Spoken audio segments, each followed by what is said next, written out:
Sexta-feira é dia de quê? É dia da gente conversar sobre a política na semana, né? O que foi destaque essa semana no cenário brasileiro? Estou recebendo aqui o Danilo Cacheta. Já tomou café, Danilo? Bom dia. Ainda não, estava te aguardando. Então tá ótimo. É sempre um cafezinho com pão de queijo, né? Pra gente falar de política, né? me empresta. Não tem melhor. E é bom, né? Porque a gente conversa sobre política. Foi uma semana movimentadíssima, né, Danilo? Até no Palácio do Planalto esperava que fosse uma semana mais tranquila em virtude do feriado na quarta-feira, que empacou o meio da semana e paralisou praticamente todas as atividades no Congresso Nacional. Mas a situação na Venezuela gerou um gabinete de crise para o presidente Jair Bolsonaro, então ele teve que acionar os ministros ali o gabinete de segurança do governo por várias vezes nesta semana para discutir como ia se comportar o Brasil diante da situação que ficou mais conflitante na Venezuela. Na verdade, Mônica, para o Palácio do Planalto, inclusive, já havia uma certeza de que o opositor Juan Guaidó, que se autoproclamou presidente da Venezuela, né? Ele já sim tinha programado convocar manifestações, as pessoas para irem para as ruas no dia 1º de maio. Mas isso aconteceu surpreendentemente na véspera, no dia 30. E o Palácio do Planalto não estava preparado, na verdade, para isso. Então, o presidente da República se reuniu várias vezes com seus ministros da Defesa, do Gabinete de Segurança Institucional, general Heleno, para poder discutir o comportamento do Brasil. Uma declaração que o presidente Jair Bolsonaro deu nesta semana foi tentando mostrar que, olha, o autoproclamado Juan Guaidó, na verdade, não deu um tiro fora. Porque o que aconteceu, Mônica? Acabou que as pessoas foram para a rua, mas a base militar do Nicolás Maduro, o presidente Nicolás Maduro, foi muito maior.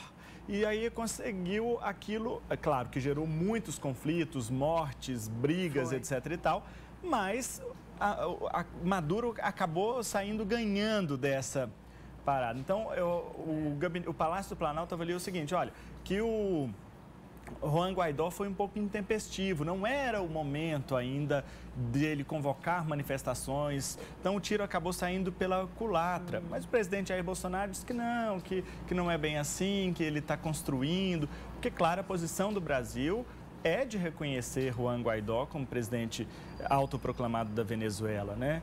Inclusive, o general Augusto Heleno disse ontem, ele que é do Gabinete de Segurança Institucional da Presidência da República, que o Grupo de Lima, que é aquele grupo criado em 2017, formado por 11 países, para exatamente pressionar a situação na Venezuela em prol da retomada do restabelecimento da democracia, o Grupo de Lima vai continuar pressionando Nicolás Maduro para deixar o poder e evitar uma guerra civil ou coisas piores que podem acontecer. E tem muita gente morrendo lá, né? São e tem uma reunião hoje, conflitos. Não tem? Do Grupo de Lima?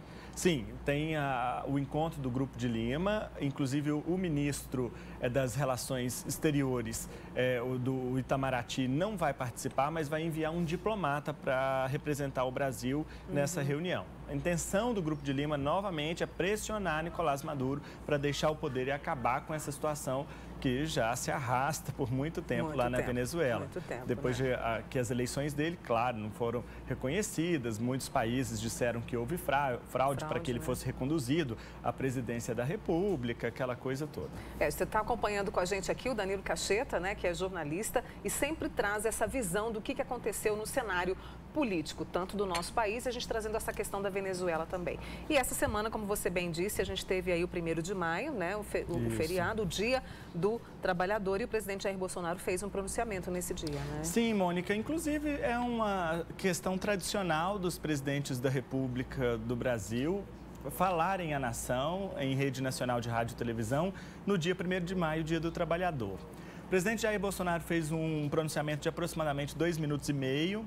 Nele, ele destacou muito, falou muito a questão daquela medida provisória, que eles chamam da medida provisória da liberdade econômica, que foi assinada, inclusive, na véspera pelo presidente Jair Bolsonaro. Essa medida provisória, ela propõe uma menor intervenção do Estado nas atividades econômicas do país. Então, agora, por exemplo, uma das situações que ela traz, e isso é muito positivo, inclusive é uma medida positiva do governo, é bom a gente destacar isso, porque o governo precisa, de fato, fomentar a economia economia, a retomada do emprego, porque a situação não está nada fácil, né? Então, a medida provisória da liberdade econômica é, de fato, um ponto muito positivo que o governo deu nessa semana para tirar a intervenção do Estado, tirar a pressão do Estado sobre as empresas, para diminuir, fazer com que elas tenham mais liberdade de abrir, desburocratizar, abrir empresas, formar novos empregos, postos de trabalho e tudo mais. Então, o presidente, no seu discurso de quarta-feira, o Dia do Trabalhador, ele falou muito disso, dessa medida provisória, que foi, como eu disse, assinada na véspera. Também falou de união, pedindo a união dos brasileiros. O presidente Jair Bolsonaro reconheceu que o início do mandato dele é difícil, está sendo difícil, ele reconheceu isso. Ele também pediu, disse que vai tentar de todas as formas manter o seu compromisso com os brasileiros que votaram nele, porque votaram para a esperança, né? Mas o presidente não comentou, por exemplo, dos 13 milhões de desempregados que o IBGE tinha apontado na antevéspera do Dia do Trabalhador, que era um ponto, a gente esperava que houvesse algum comentário nesse sentido também. São 13 milhões de desempregados. Não sai desse número, né? É um número altíssimo, né? Altíssimo, assim, pessoas que precisam pagar suas contas, sobreviver. Exatamente. E outra coisa, Mônica, que o presidente falou no discurso de quarta-feira, eu achei bastante interessante, que ele classificou aqui no país o que está acontecendo como concepções políticas antagônicas. E isso que tem dificultado o início do mandato dele. São as ideologias políticas muito distintas, reversas, que está sendo aqui no Brasil.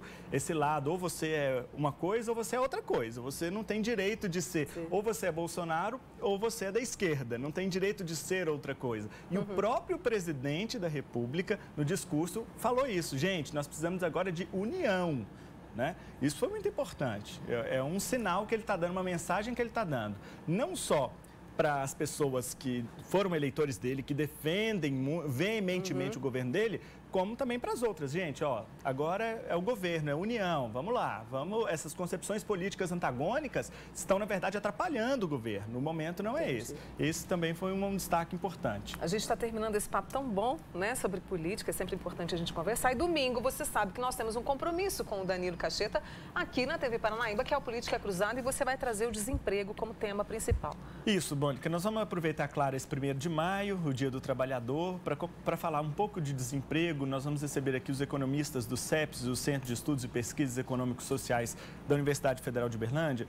Eles desenvolveram um trabalho muito interessante, fazendo uma análise a partir da reforma trabalhista, que começou a vigorar no ano passado, e no que ela ajudou ou não ajudou a fomentar o emprego no país. Eles fizeram uma análise bem bacana sobre isso, a gente vai apresentar aqui no Política Cruzada e também falar da geração de empregos aqui em Uberlândia, porque apesar da gente ter 13 milhões de desempregados no país, os números de Uberlândia este ano são sempre positivos. Não teve um número negativo na geração de emprego até agora, nesse 1º trimestre do ano. Então, para isso, nós vamos receber o secretário de Desenvolvimento Econômico, Turismo e Inovação, Rafael Leles, que estará no estúdio conosco também para analisar a questão da geração de empregos aqui na nossa cidade. Como eu sempre digo, vai ser imperdível. É preparar o café, a mesa, chamar a família e assistir o Política Cruzada deste domingo, dia 5 de maio. Danilo, muito obrigada. É sempre uma alegria te receber aqui. Obrigado, Mônica. Aprendo muito. Eu te espero no domingo às 8 da manhã. Pode ter certeza. E na sexta aqui. Sexta-feira que vem estaremos aqui. Obrigada. Obrigado. Tá?